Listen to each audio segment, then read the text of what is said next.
անգամ ներխուժեց Կապադովկիա։ Փորձելով այն դարձնել բուֆերային պետություն Հռոմի ճանապարհին։ Շուտով այստեղ հասավ հռոմեական հռչակավոր զորավար Կորնելիոս Սուլլան։ Հայերը պարտություն կրեցին։ Հռոմեացիները նրանց հետապնդեցին մինչև Եփրատ։ Սա առաջին հայ-հռոմեական ընդհարումն էր, որ ցույց էր տալիս, թե հայերը դեռ պիտի պարզեն ինչ է հռոմեական բանակը։ Պարթևներն անմիջապես բանակցություն սկսեցին Հռոմի հետ և գործը հասցրին դաշնագրի, որ սուր սլաքով ուղղված էր Հայաստանի դեմ։ Սակայն Հռոմը դեռ պատրաստ չէր պատերազմի, և Տիգրանն անցավ գործի։ Դարձյալ Կապադովկիա մտան հայոց զորքերը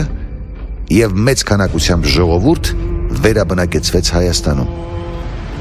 Այնուհետև Տիգրանը հպատակեցրեց վիրքն ու աղվանքը։ Այսպես, ապահովելով թիկունքը արևմուտքից և հյուսիսից, Տիգրանն իր հայացքը շրջեց դեպի Պարթևստան։ Մեր թվարկությունից առաջ 86 թվականին նա Կասպիական ծովեզերքից ներխուժեց պարթևների զավթած տարածքները։ Մեկը մյուսի հետևից գրավվեցին 70 հովիտները, կորդված աշխարհը, Ադիաբենը։ Վասալական կախման մեջ ընկավ Ատրպատականի թագավորությունը։ Այնուհետև Տիգրանը գրավեց Միգդոնիան ու կանգ առավ Սելևկյան Սիրիայի սահմանի վրա։ Ստրաբոնը խոսում է կենտրոնական միջագետքի խորքերը ծավալված խուշկու գրոհի մասին։ Ականատեսներին զարմացնում է այն կայծակնային արագությունը, որով հայոց արքան կարողանում էր նվաճել պարթևական տարածքները։ Բայց այստեղ զարմանալի քիչ բան կա, քանզի այդ երկրները հայաբնակ էին։ Իսկապես զարմանալին հետագա դեպքերն էին, երբ շեշտակի ներխուժմամբ հայոց բանակը հասավ Եկբատան ու շրջապատեց մայրաքաղաքը։ Հենց Եկբատանի մատույցներում էլ նա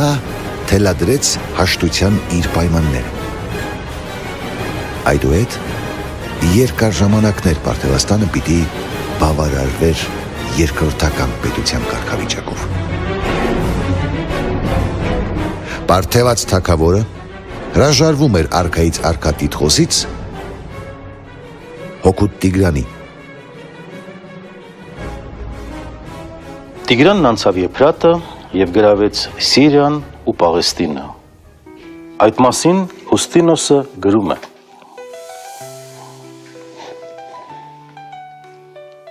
Թագավորները և Սիրիան թուլացել էին,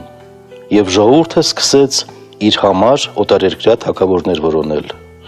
Մի մասը գտնում էր, որ պետք է հրավիրել Միրդադ Պոնտացուն, մյուսը Պտղոմեոս Եգիպտացուն։ Բոլորը համաձայնության եկան Հայաստանի թագավոր Տիգրանի վերաբերյալ։ Զորացած Տիգրան մեծի զորաբանակների հաջորդ նվաճման կետը նկատի ունենալով քաղաքի հարմար աշխարհագրական դիրքը, առևտրական բանուկ ճանապարհների վրա գտնվելը և լավ կլիման, Տիգրան մեծն այստեղ ստեղծեց իր մյուս մայրաքաղաքը։ Այստեղ էին կատարում առևտրական բոլոր գործարքները, այստեղ էին խաչվում առևտրական ճանապարհները, կնքվում էին պայմանագրեր Մերձավոր Արևելքի բազմաթիվ տերությունների հետ։ Տիգրանն այստեղ փողերանոց, դրամահատարան ստեղծեց, ուր թողարկվում էին նրա դրամները։ Եվ զարմանալի չէ, որ պահպանված պարիսպներում այսօր էլ խիտ բնակչություն է ապրում։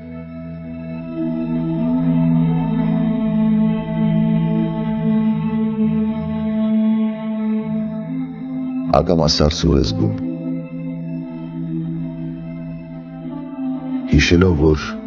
նույն փողոցներով քայլել է արքայից արքա Տիգրանը։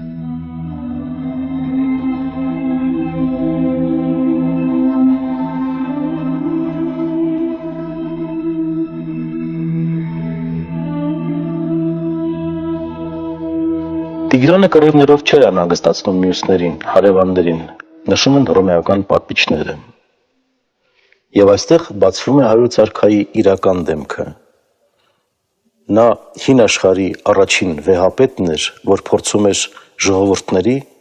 ու երկրների միջև ներդաշնակություն ստեղծել։ Հայոց արքան բարձր էր բոլորից ու զորեղ ամեն ինչով։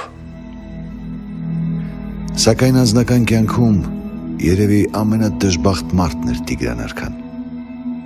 Քանզի տարբեր հանգամանքներում նրան դավաճանել էին երկու որդիները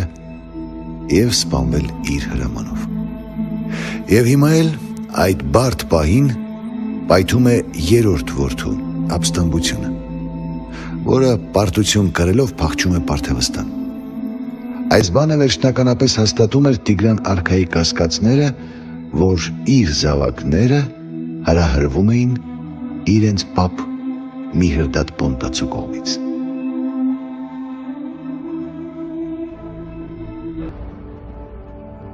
Միաժամանակ Հայաստանը ներխուժում պարթևական 50,000-անոց բանակը,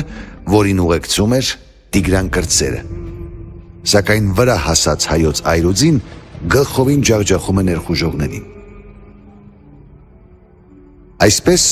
Պոմպեոսի հաղթանակը պոնտացիների և Տիգրանի հաղթանակը պարթևների դեմ տեղի ունեցան միաժամանակ։ Պոմպեոսի մոտ ժամանեց Տիգրանի դեսպանությունը։ Տիգրանին հարկավոր էր խաղաղություն և մեծ ու հզոր Հայաստան։ Պոմպեոսին Հռոմին ներկայանալ որպես հաղթող և արևելքի խաղաղարար։ Այսպիսով Տիգրանի և Պոմպեոսի շահերը համընկնում էին։ Մնացյալը սոսկ ձևականություն էր։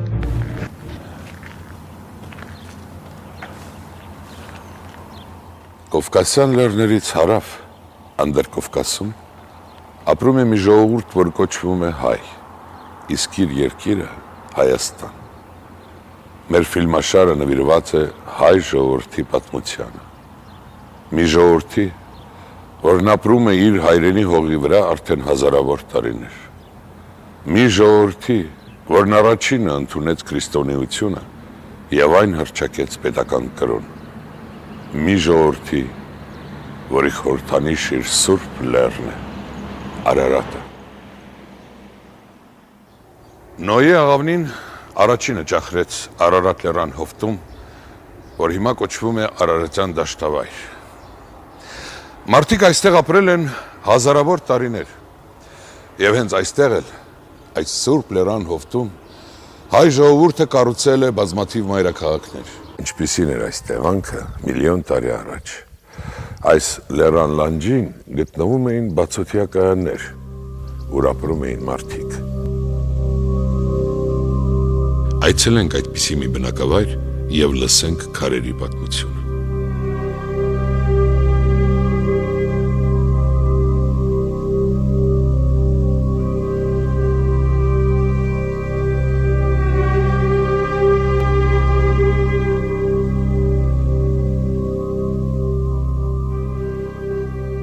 Մարդկության արշալույսին մարդը քիչ էր տարբերվում իրեն շրջապատող կենդանական աշխարհից։ Այստեղ գտնված 5 հարյուրի գտածոնները վկայում են, որ մենք գտնվում ենք նախամարդու բնակավայրում։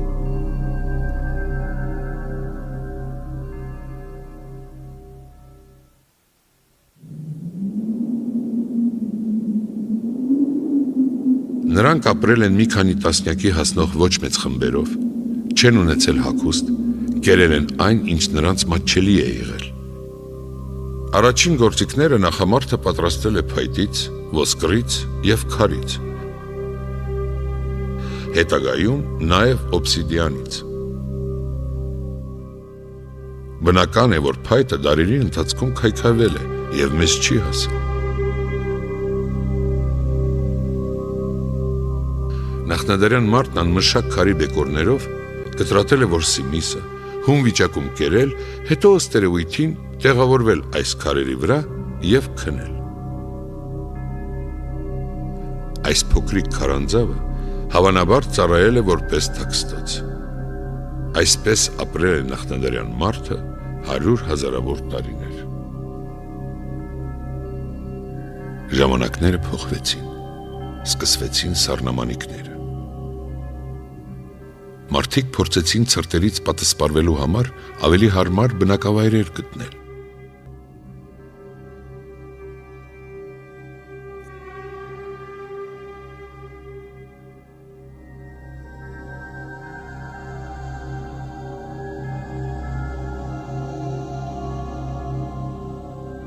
Եվ սկսեցին բնակվել փոքրիկ քարայրներում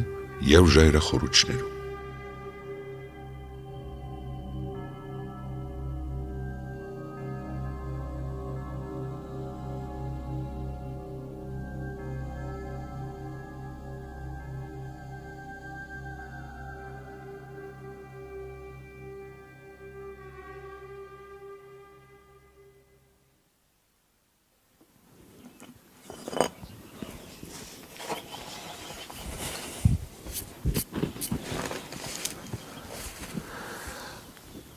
Այս քարը մենք գտանք նկարանումների ժամանակ։ Ես հասկանում եմ, դժվար է հավատալ երջանիկ պատահականությանը, բայց այս քարի մշակվածքը, ձևը փաստում են, որ հազարավոր տարիներ առաջ այս քարանձավը ծառայել է որպես բնակավայր։ Մարդկության պատմության մեջ կան գյուտեր, որոնք որոշակիորեն փոխեցին մարդու կյանք։ Մարդն օգտվում էր կրակից թե կերակուր պատրաստելու, թե կենդանիների հարձակումներին դիմագրավելու և թե բնակավայրը տաքացնելու համար։ Բազմաթիվ ժողովուրդներ հազարամյակներ շարունակ ունեցել են կրակի պաշտամունք։ Նույնը եղել է նաև Հայաստանում։ Պատահական չէ, որ քրիստոնեության մեր սուրբ սրբոցի Էջմիածնի տեղում ևս եղել է կրակարան, կրակի պաշտամունքի վայր։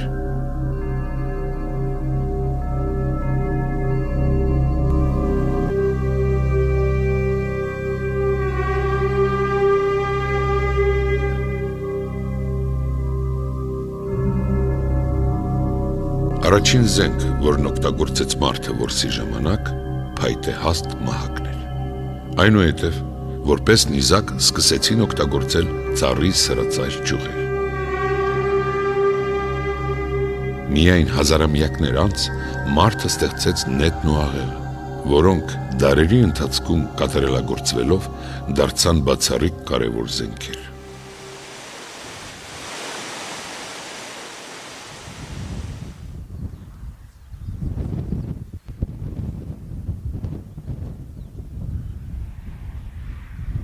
Քարի դարում մարդը որսից բացի սկսեց զբաղվել նաև ձկնորսությամբ, քանի որ Հայաստանի ողջ տարածքում գտնվում էին բազմաթիվ լճեր ու հորդահոս գետեր, որոնք հետագայում մեծ մասամբ ցամաքեցին։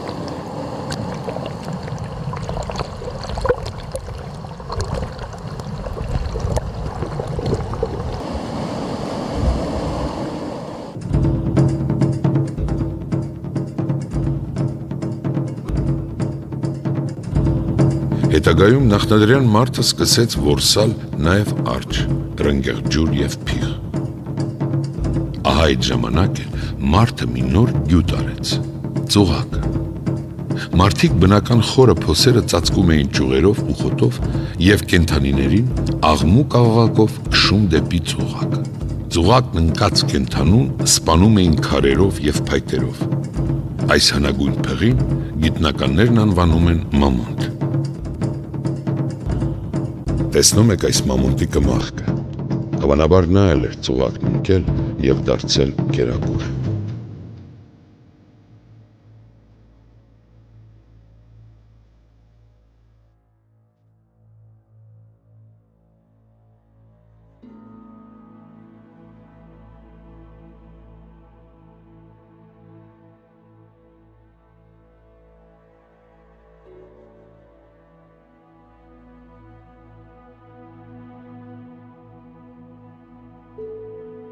Մենք Լեռնային Ղարաբաղում ենք,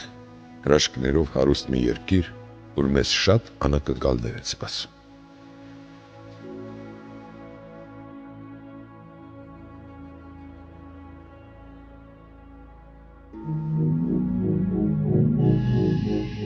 Աշխարհի հնագույն քարանձավ բնակավայրերից մեկը։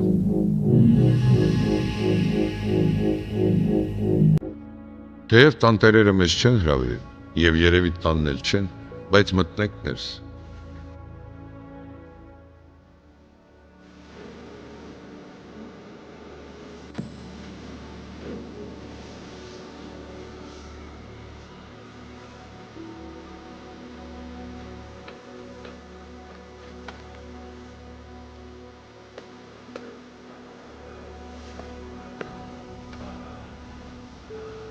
Ազոխի քարանձավ։ Այն գտնվում է Լեռնային Ղարաբաղի Հադրութի շրջանում եւ անվանվում է մոտակա գյուղի անունով։ Այստեղ մարդիկ բնակություն են հաստատել մոտավորապես 300,000 տարի առաջ։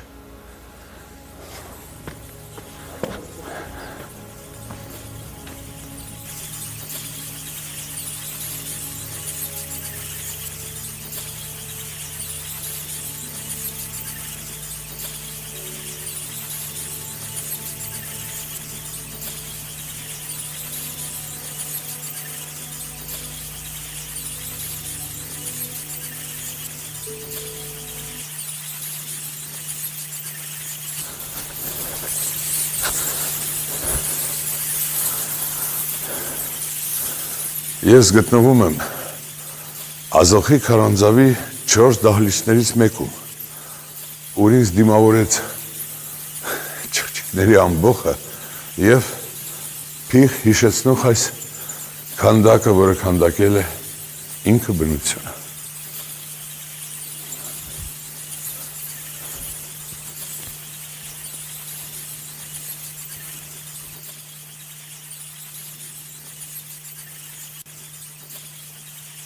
Ազոխի քարանձավում հայտնաբերվել են կայծքարից, կվարցից,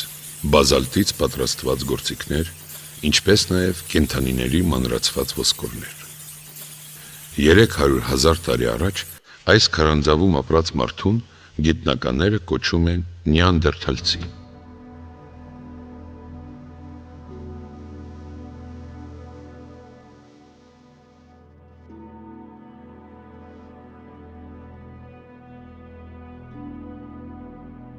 Մենք մոտենում ենք նոր Մարաղագյուղի։ Արցախյան մատչելի մի վայրում մեզ սպասում է հազարամյա քարանձավ։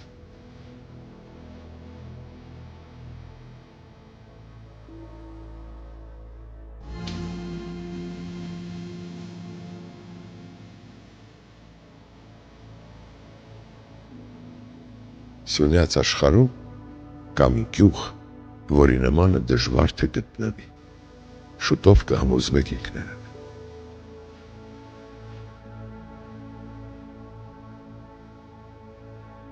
Հին խնձորեսկ։ Թե երբ է այս քարանձավներում մարդը բնակություն հաստատել, ստույգ հայտնի չէ։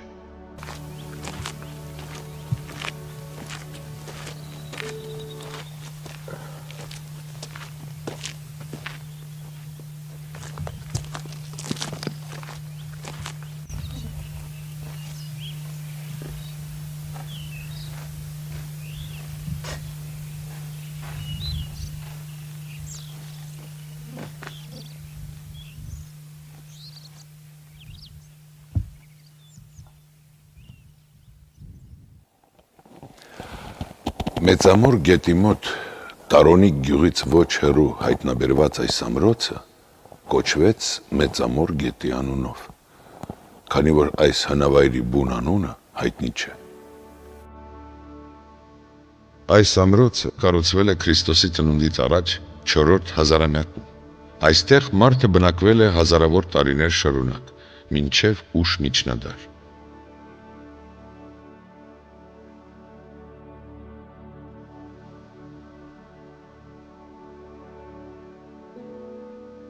Մեծամորում հանդիպում ենք աշխարհի հնագույն աստղադիտարաններից մեկին։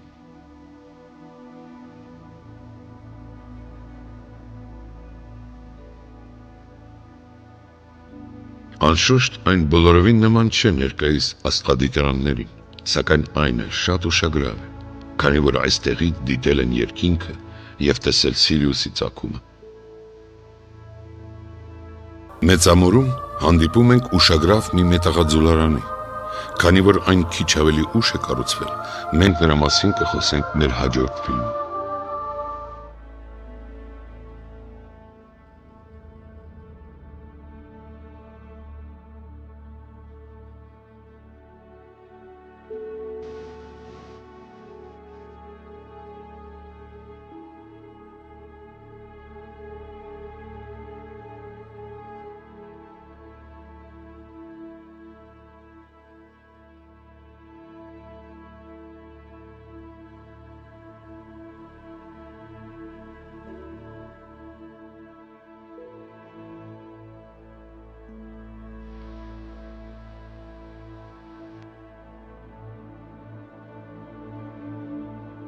Մենք Սիսիանի մոտ գտնվող քարահունչ հնավայրում ենք։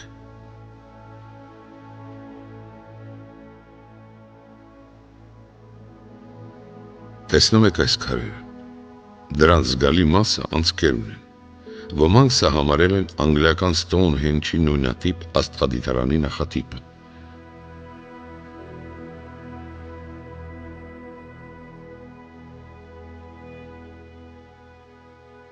Հավանաբար այս անցքերից դիտել են իրենց համար պաշտամունքային որևէ լուսատուի։ Այսօր դժվար է ասել, թե որ անցքով որ մոլորակն են դիտել, բայց գրեթե անորանալի փաստ է, որ մենք գտնվում ենք աշխարհի հնագույն աստղադիտարանում, իսկ որ այս տարածքը բավական հին բնակավայր է, հաստատում են նրա շուրջ գտնվող այս հին շինությունները։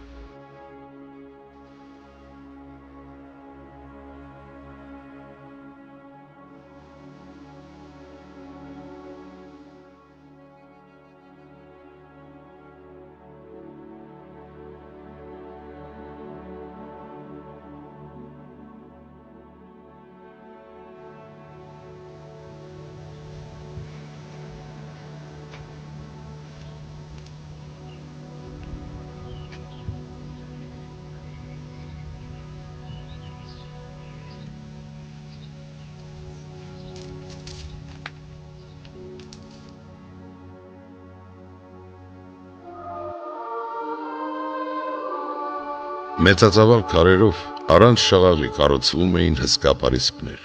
անգամ ամբողջական կառույցներ։ Հին Հունաստանում նման կառույցները վերագրել են միականի առասպելական հսկաներին, կիկլոպներին։ Այստեղից էլ առաջացել է նման շինությունների կիկլոպյան անվանումը։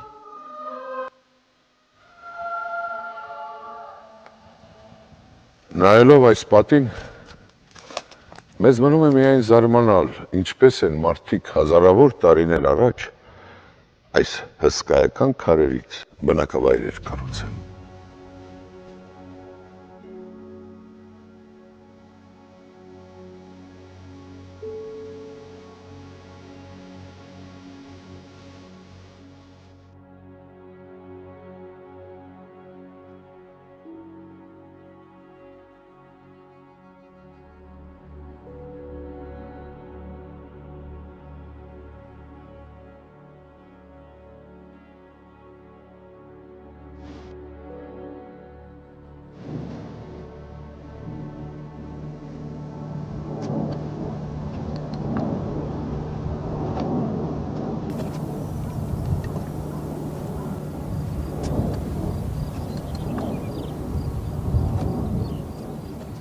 Այսչափ մեծ քարեր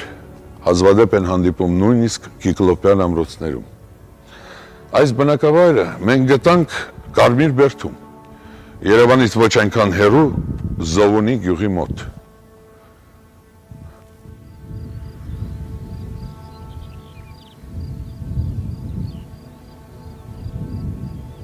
Այս բնակավայրի մասին մեզ հայտնի է միայն այն, որ նա կառուցվել է Քրիստոսի ծնունդից առաջ 4-րդ հազարամյակում եւ ունեցել է երկու կողմից խոր ձորերով շրջապատված անառիկ դիրք։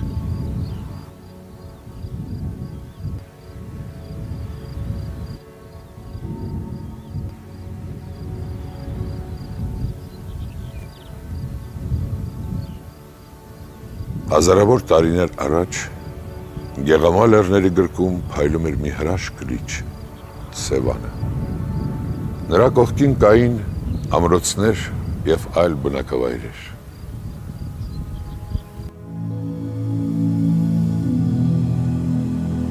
Այսօր այս բնակավայրը կոչվում է Լճաշեն, մոտակա գյուղի անունով։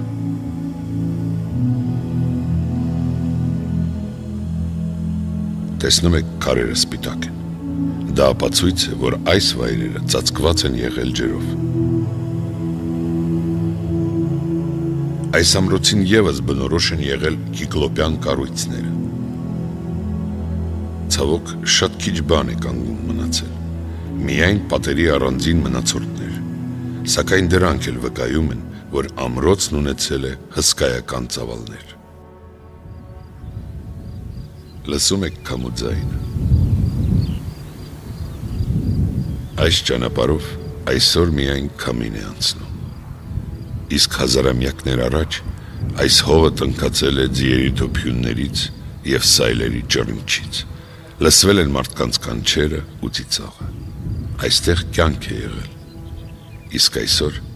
ինչպես մեր այցելած բոլոր հնավայրերում, լսվում է միայն քամուձայն։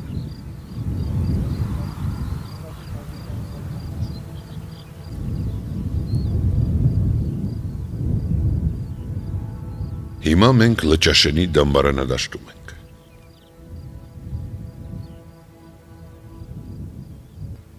Այստեղ կատարված պեղումների ժամանակ գիտնականները շատ գտածոներ են հայտնաբերել։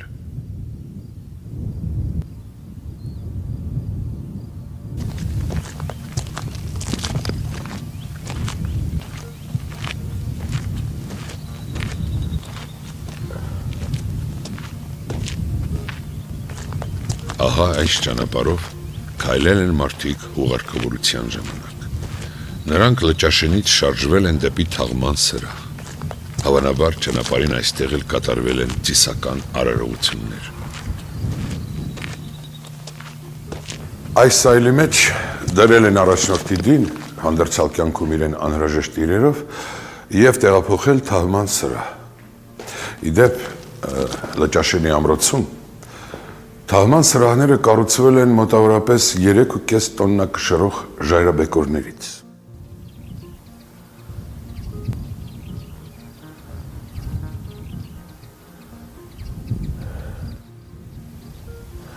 Լիճը սկսեց բարձրանալ, բարձրացավ ու ծածկեց այս շեն ամրոցը։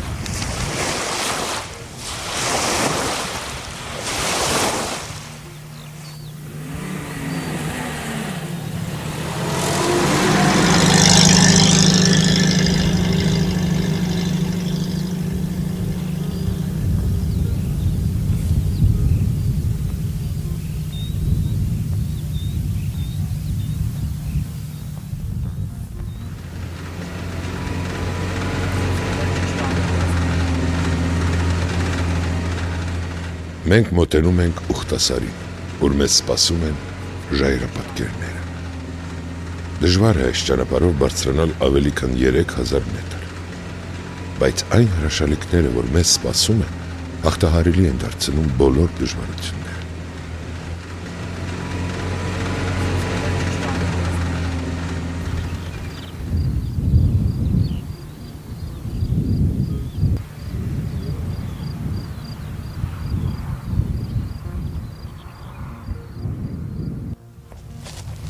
Հայաստանի տարբեր վայրերում,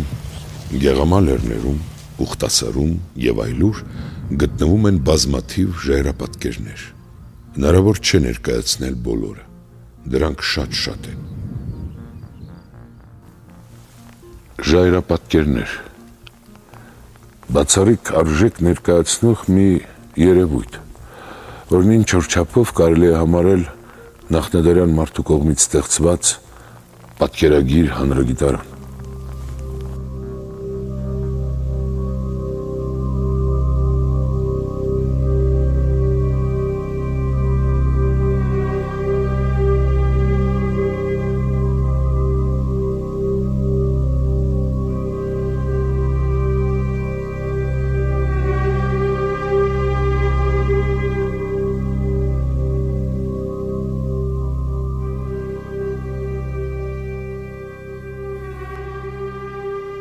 Այդ ժայռապատկերներում Հանդիպում ենք ցուլի, արյուծի, վարազի և այլ կենդանիների պատկերների, կան նաև որսի տեսարաններ։ Նախտադրյան մարդու կյանքի և պաշտամունքի հետ կապված գրեթե ամեն ինչ պատկերված է այստեղ։ Բազմաթիվ երևույթներ ու առարկաներ ներկայացված են սիմվոլների տեսքով։ Ամեն մի գիծ իր խորհուրդն ունի, ամեն մի գիծ մի գաղտնիք է պարունակում։ Ինչպես նախնադարյան պատմության շատ դրվագներ, այստեղ էլ խորհրդավորություն է ու մեզ համար դեռևս անհասանելի, անթափանց մի վարագույր, որը հավանաբար երբեք չի բացվի։